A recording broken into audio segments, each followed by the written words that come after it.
Good morning, everyone. Today we're going to be discussing titles, introductions, and conclusions, how they all deal with your research paper. Let's start with titles, which is sort of something that's typically overlooked. What is the purpose of a title other than putting a label on your paper? A title should capture the reader's interest. A title should also preview key themes and concepts in your argument. So the title of your paper is not simply going to say research paper or vegetarianism. It should give your reader a clue and also make your reader want to read on and learn what your argument is. I recommend a two-part title separated by a colon, a dot dot. The first part of that title should be something that's witty or attention-getting, and the second half will be kind of an explanation or insight into what your claim, what your argument will be. So, for example, here is a dull title, Vegetarianism. It's not really attention-getting. It's not giving any type of hint of your argument, what you might have to say about vegetarianism. So how can you make this more interesting for your reader and reflective of the themes and the concepts that you would have in your argument? You do the two-part title. For ethics, the environment and health, colon, a case for vegetarianism. So your reader can look at that and say, oh, well, the person who's writing this paper is for vegetarianism, and this person is going to be looking at ethical aspects of vegetarianism, environmental aspects, as well as health aspects. Introductions, of course, naturally follow the title. Introductions establish the purpose and prepare your reader for the argument. Introduction should hook a reader's interest. It should make them want to continue on, kind of pique their curiosity about what you have to say. They should also create a positive first impression. You can look at your writing almost as being a person. You think of when you meet someone and they say you never get a second chance to make a first impression. You meet someone, you get a positive impression of that person, you want to get to know them, you want to keep talking to them. It's the same way with an introduction in your writing. If you can create an introduction that's interesting, that really piques your reader's interest, it's going to make them want to continue on with your topic and read it with more focused attention. And since it's an argument, hopefully with a more open mind to be receptive to your claim. In your introduction, you should have your main claim, which of course is a thesis. Usually these tend to be at the end. You need to identify and convey your stance toward the topic. Okay, are you pro, are you con? What are some of the aspects of your topic you will be exploring?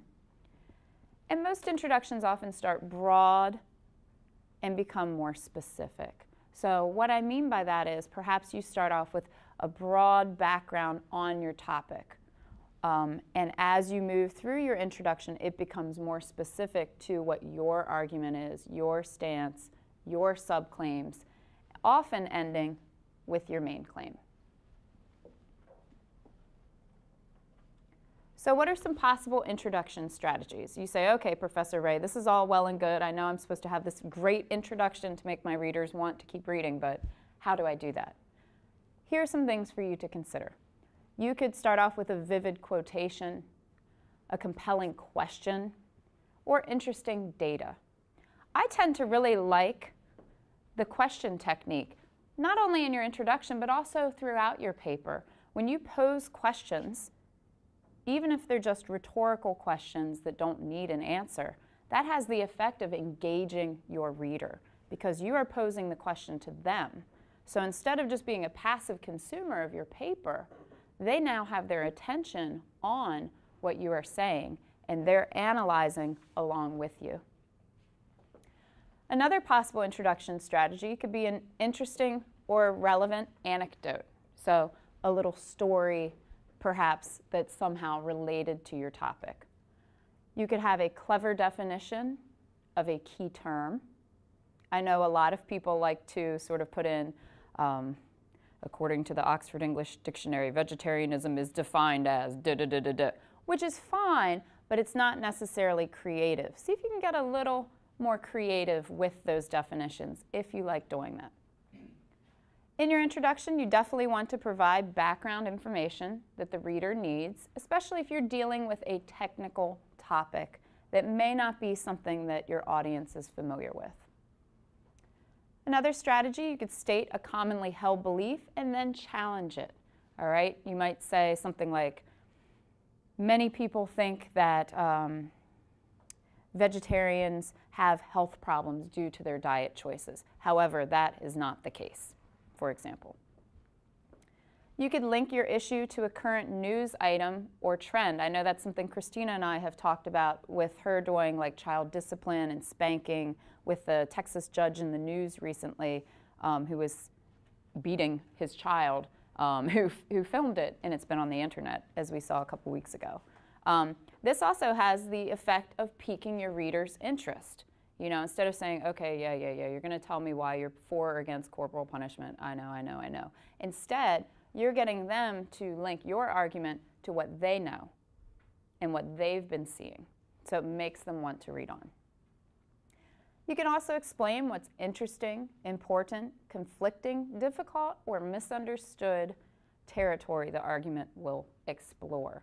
So if it's a controversial topic, this is your opportunity again to pique your reader's interest, make them want to read on so they can sort of solve this mystery. Well, I've always wondered that about corporal punishment in children.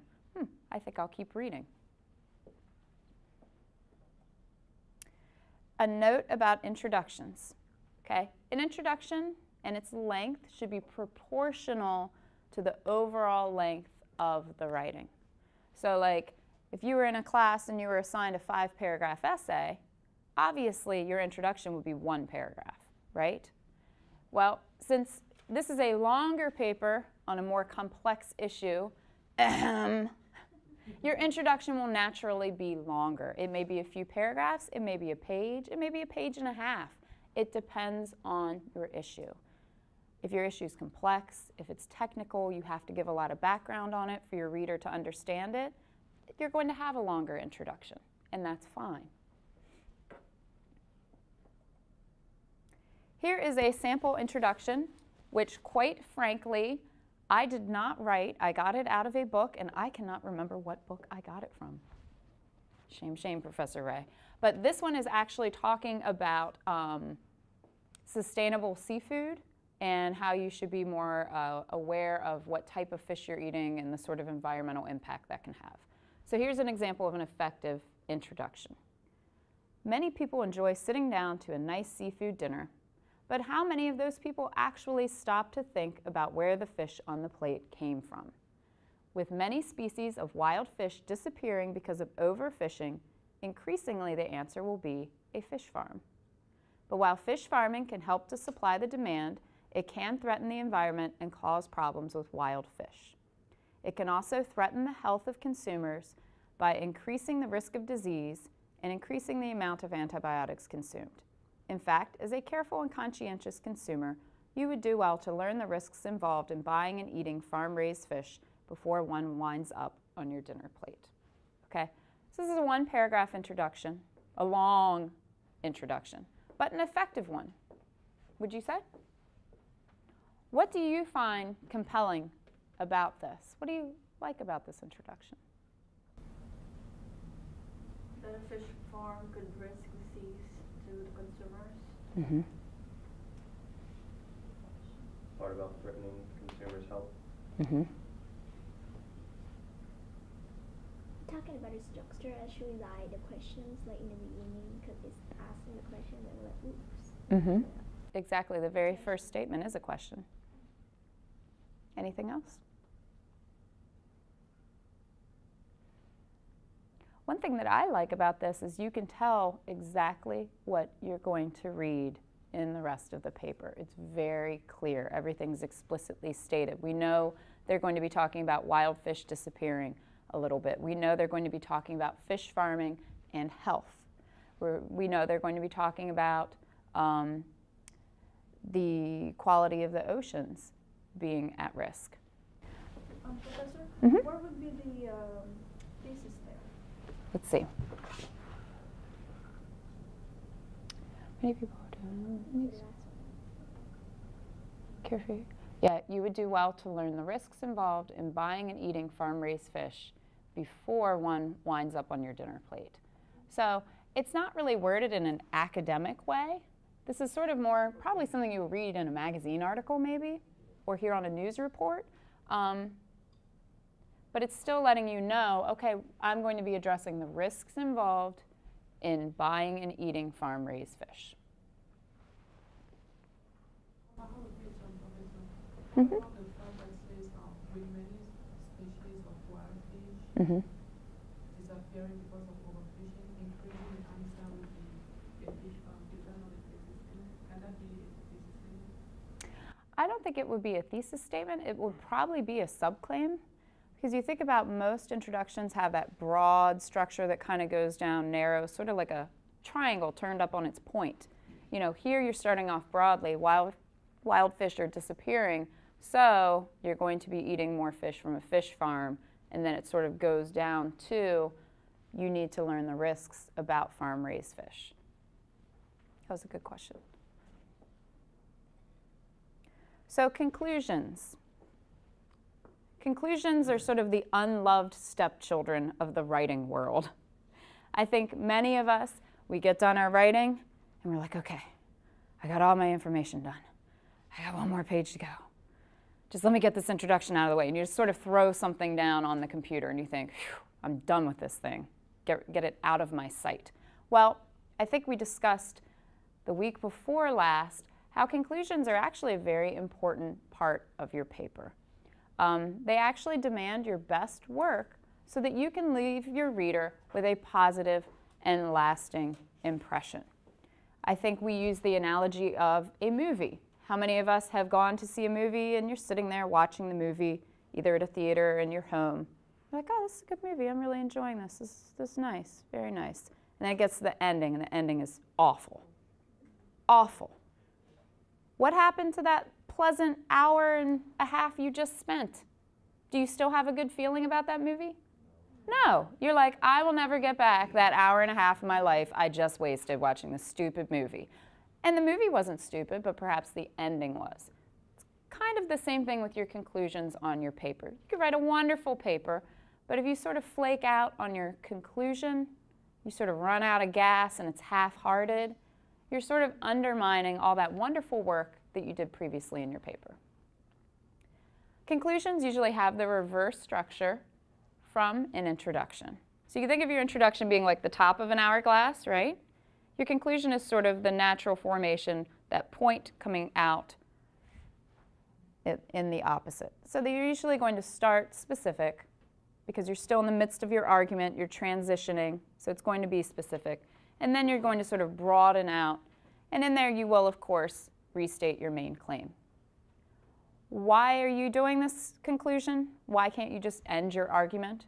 Well, you're providing your readers with a sense of closure and satisfaction with your text. Like introductions, they're going to be proportional to the length of your writing.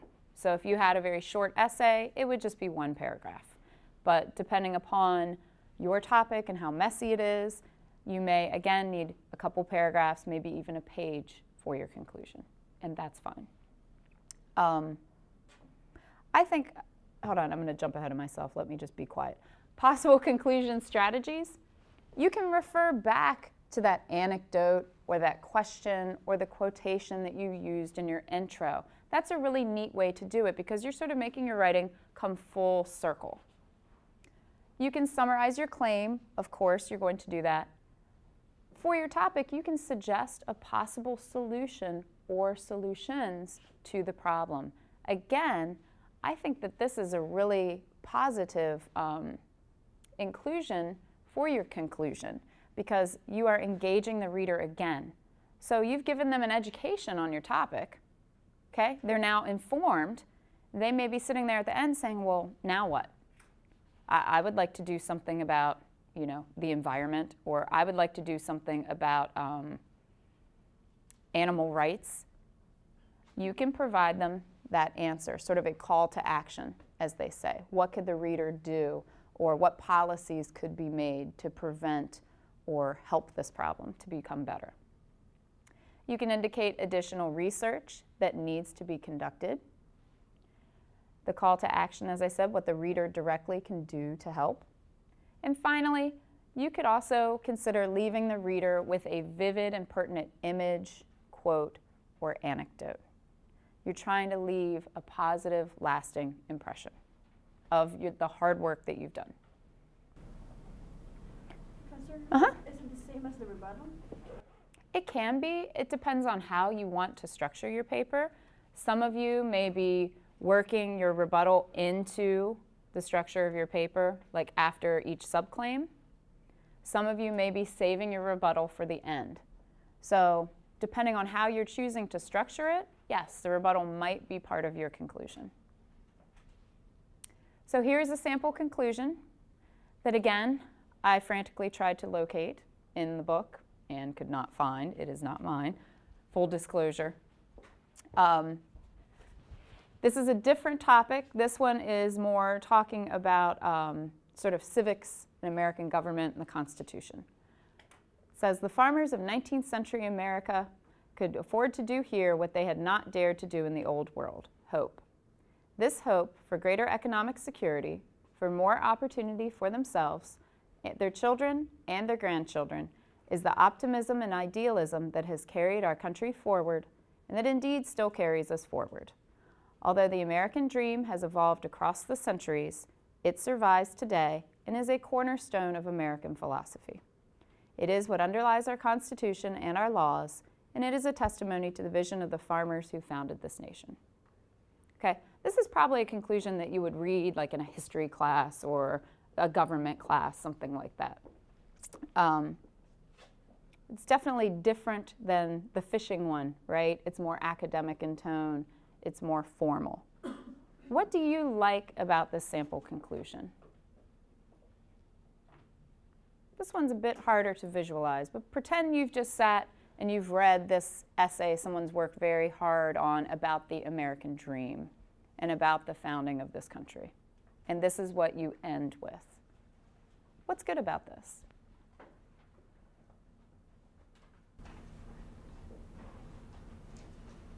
It refers back to the first sentence about farmers having hope. Mm-hmm. Even within the conclusion itself, they're referring back to the beginning.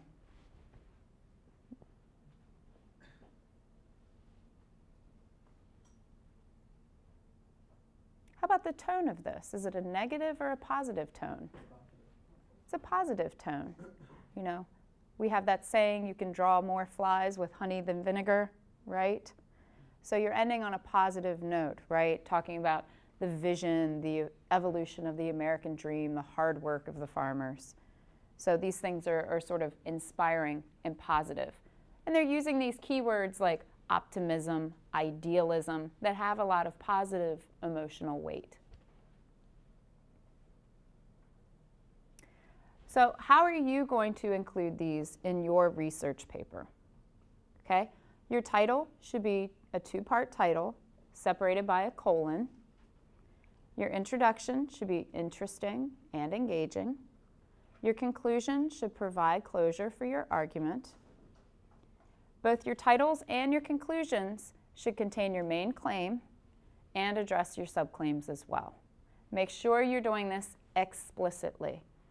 We've talked about during class, should something be implicit, meaning it's hinted, or should something be explicit, it's stated, it's right there, you can point to it. Definitely make it explicit, please. Okay, so let's review what we just looked at as far as titles, introductions, and conclusions. And this will serve as sort of a helpful criteria for you as you revise your titles, introductions, and conclusions.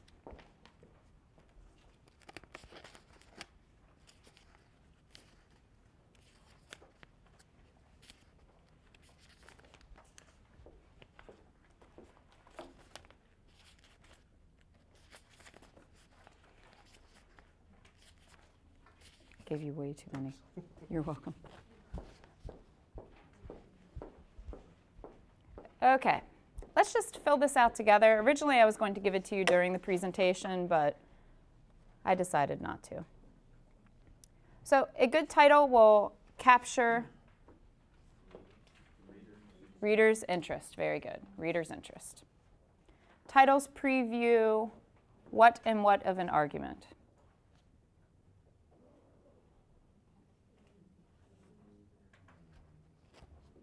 Claim.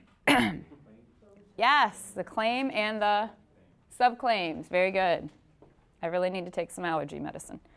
Title should have how many parts? 2 parts, separated by what punctuation mark? Colon. Colon. That's the dot and the dot. Introductions contain the what of an argument? Yep, the main claim.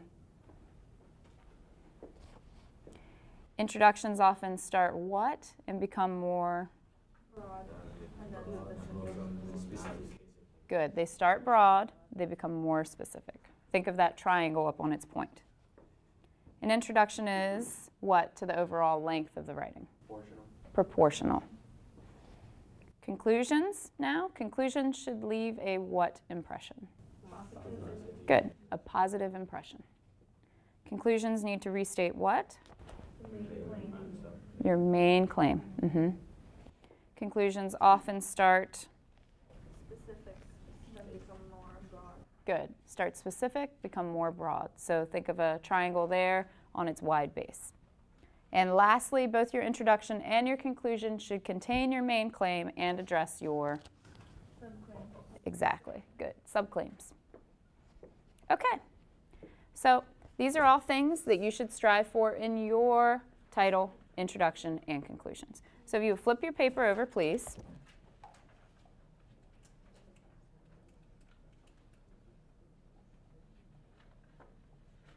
Let's take a look at reconsidering your own titles, introductions, and conclusions. So the first part, we're looking at titles.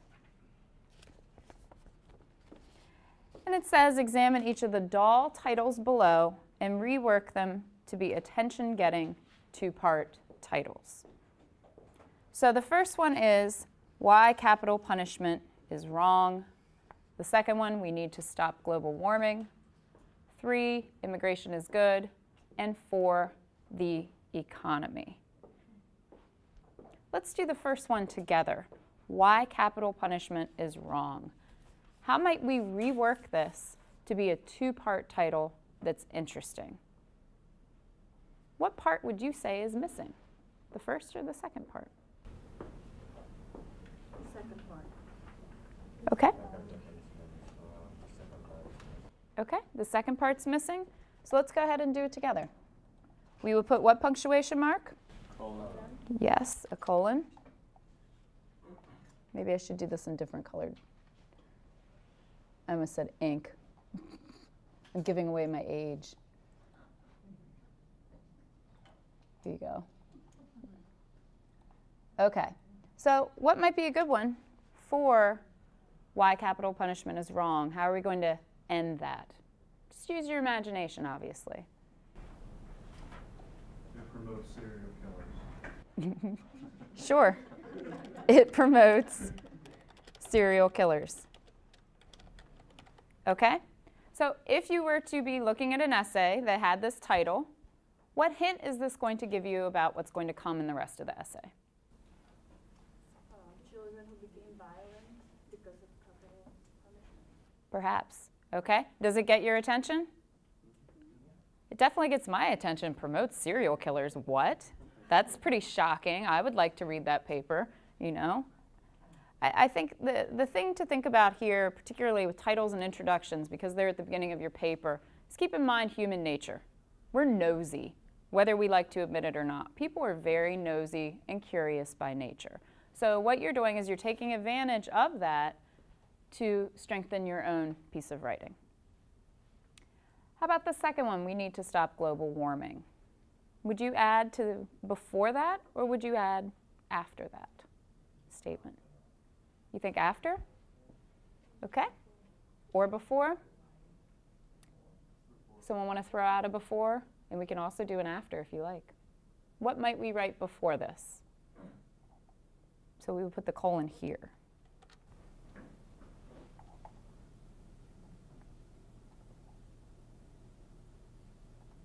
Ice caps are melting. Okay.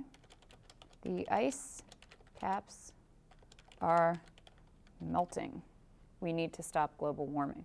Does this get your attention? No. Well, at least you're honest. Okay? But it can get your attention in the way the ice caps are melting. You know, if you do have some background and knowledge about it and what that can mean as far as changing literally the shorelines and the population patterns of the entire world. You know, if the sea level rises just slightly, lots of people are going to be displaced. I think we saw that back earlier this year in New York City when the hurricane came through and how all the transit had to be closed down, all those people were evacuated because of the threat of flooding. And that's just in one city, and that's just a temporary flood. Okay, should we try this with the second half? This is good to play around with it. That's the great thing about writing. If you don't like something, you just get rid of it, you try something else. Okay, we need to stop global warming. What?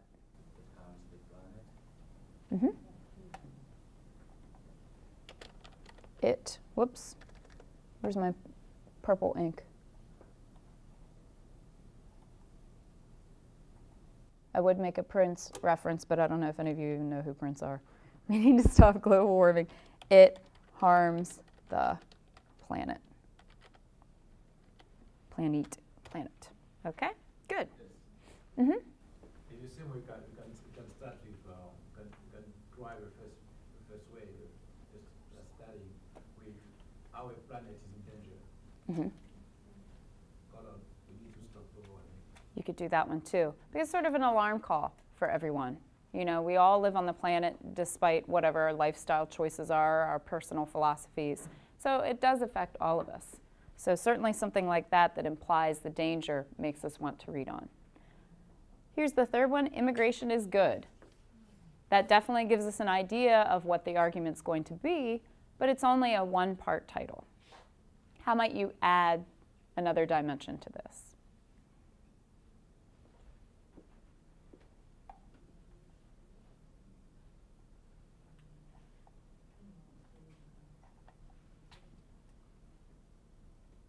Aren't some of you doing immigration as your topic in here? Come on. Be nice to immigrants.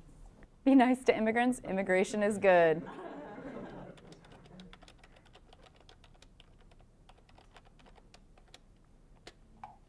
I don't think I would probably see that title on a research paper, but you know, I could honestly picture reading a magazine article maybe, or even a you know, an editorial piece in a newspaper where someone writes in and says that, be nice to immigrants. It's true. Immigration is good. And how about number 4, the economy? This is just sort of that generic label somebody slaps at the top of a paper. What about the economy? What are you going to tell us? It sucks. The economy, it sucks. Okay. Now we're moving into blog territory. We're not even in the newspaper or the magazines anymore. You could say the economy, it sucks, sure. If you were writing perhaps for like Rolling Stone or a blog, something where it's okay to use really informal language. What if you were writing a research paper, though, that had to do with the economy? How might you add to that? A superpower on a downward spiral, something like that. Very good. What do you think that would refer to? A superpower on a downward spiral. Thanks. Downboard. Hey, I warned you at the beginning of class. I didn't know what you were going to get today. It's been a long week. Okay. Superpower on a downward spiral. So what would you expect to read about if you saw a paper with that title? Powerful nation, economy going down the drain. Sure. It could be about the United States. It could be about England. It could be about any, I suppose, superpower on a downward spiral, which unfortunately seems to be a trend. Okay. So we're going to shift gears now. We've practiced being creative with some of these boring or one-dimensional titles. So if you could look at your own research paper now, and you should have brought your rough draft today, and copy your own research paper's title here. And then I would like for you to brainstorm at least 2 possible improved titles for your paper using those guidelines that we filled in.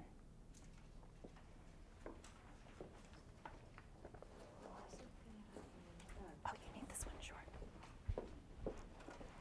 Let me see. Here you go. You're welcome.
Game effects on children. That's good. That's good. Should I try to reformulate it? You can, just as practice, I would say. I don't think it needs to be changed, but you know, sometimes it's fun just to try something different. Yeah. How are you doing? You doing? How's the baby? Good. Good. Mm-hmm. It's very hard. It's, believe me, we know. How are you feeling? Fine. Yeah, I know last week you weren't feeling well. I ended up in the ER. I had to go to the ER. I was so sick, but thank God everything was fine. Oh, good. I'm glad to hear that. We're almost done with 2 more classes. We're almost there. No offense. You're all very lovely people.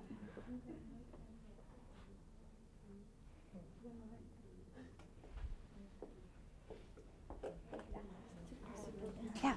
Well, my title is like that. So I was thinking that probably I should break this title saying the continuing violation of human rights, the Palestinian people living under Israel. Sure. You could do that, or you could keep this and just add another aspect to it. Another aspect, okay. Like you could say something like, a people under siege, the continued violation of the human rights of the Palestinian people living under Israeli occupation. It's a long title. Yeah. There's nothing wrong with having a long title. Okay. Particularly these academic type papers tend to have really long titles. Okay. So I think either one, just play around with it and see what you like. Okay? Yeah, some of you already have really good titles for your paper, so just kind of consider this an exercise. You're just sort of playing around with it, and maybe something will come out of it that you do like more than what you already have. That's good. I like that for your topic. Yeah.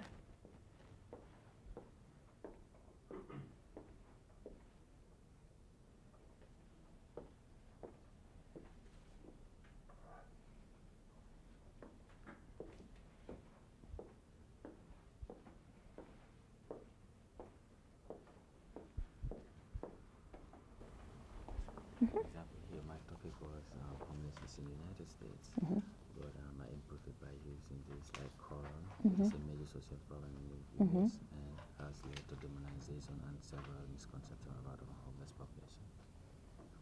That sounds more like your claim. This one. Like you're taking your claim and you're putting it at the top of your paper. But this one is major social problems in the I don't know. Can because I use because my topic was just homelessness in the United States. So I put Major Quran, social- it is a major social problems in the US. Well, first of all, you don't need to say U.S. again, because you've already said United States first, so definitely get rid of that. But I don't know. You're a funny person. And I'm not saying this is a funny topic, because it's certainly not. But I think people that have a good sense of humor have a creative mind. See if you can come up with something a little more funky for that, because this is very sort of stodgy. Maybe think about the topic sort of from a human point of view. Like you could say something like, I don't know, they were once our neighbors, homelessness in the United States. Something like that where it's shocking. Or the people you pretend you don't see, or something like that, homelessness in the United States. Something that sort of would get your reader to engage because you're playing up the emotional aspects of the topic. And also, if you did something like either of those, you know, we were once your neighbors, that kind of makes it more immediate to think, oh wow, someone that used to live next door to me or down the hall from me might be one of those people on the street, you know, or to think, you know, so many of us, if we're walking down the street and we see a homeless person, we pretend not to see them, we don't look at them, we don't make eye contact. So that immediately would sort of hook your reader into the paper. So yeah, consider what you're discussing in your paper, particularly if at the end you have a call to action, you know, like what we should do about the problem, perhaps put that at the beginning of the paper. I was going to use this was the first one, like we all have our own personal opinion about them, like avoid eye contact, or ignore them. Then I can put homelessness in the US. Exactly, something like that. Yeah, I was avoid eye contact, ignore them. Homelessness in the US. That's good. I like that. And it came right out of your paper, so it's perfect.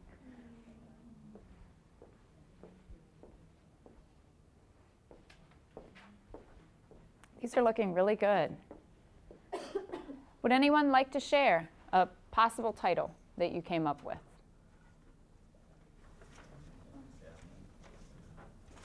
Lillian? My initial title is The Impact of Healthcare Reforms on Small Businesses. Then what I added there is the rise of private businesses, and then the impact of healthcare reform on small businesses. Good. The rights of private businesses, the impact of health care reform on small businesses. Good.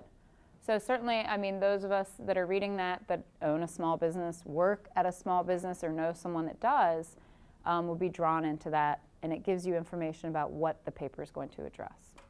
Someone else? I started out just a one-part called Heartless Heroes, about professional sports lockout. And the one that I like the most of the two I just came up with is called Losing Legends to Millions, Heartless Heroes. Very good. Very good. Sure, please. Like avoid eye contact or ignore them, homelessness in the United States. Very good. And we were discussing, you know, if you can take something from your own paper and include it in the title, because he actually had those quotes in his introduction, you know, just ignore them, avoid eye contact, talking about how many people deal with the homeless in America. So certainly that's going to have the effect of hooking your reader and sort of playing on their guilt about that topic as well. Very good. Okay, so these titles that you came up with, you can choose to use, certainly, if you found one that you thought was better or more effective than the one that you currently have typed at the top of your paper. But if the title that you have right now for your paper is one that meets the criteria and you're satisfied with it, certainly you don't need to change it. Okay? So what we're going to do now, everyone should have received the paper on the final peer critique session. I would suggest that everyone read through this carefully. As I said at the beginning of class, it's an extensive list. It addresses a lot of the topics and things that we've learned over the course of the entire semester. So you're sort of looking for those in your own paper and in your peers' paper. After you've read through this, you can go ahead and get in your peer workshop groups and go ahead and get started on giving them feedback. Keep in mind that this is the last session before you turn in your final draft next week. So take your time, and the more specific you can give the feedback, the more helpful it will be for your group mates. Okay? And Dr. Nwoye and I are going to step out in the hall for about 10 minutes, and I'll be back in at that time.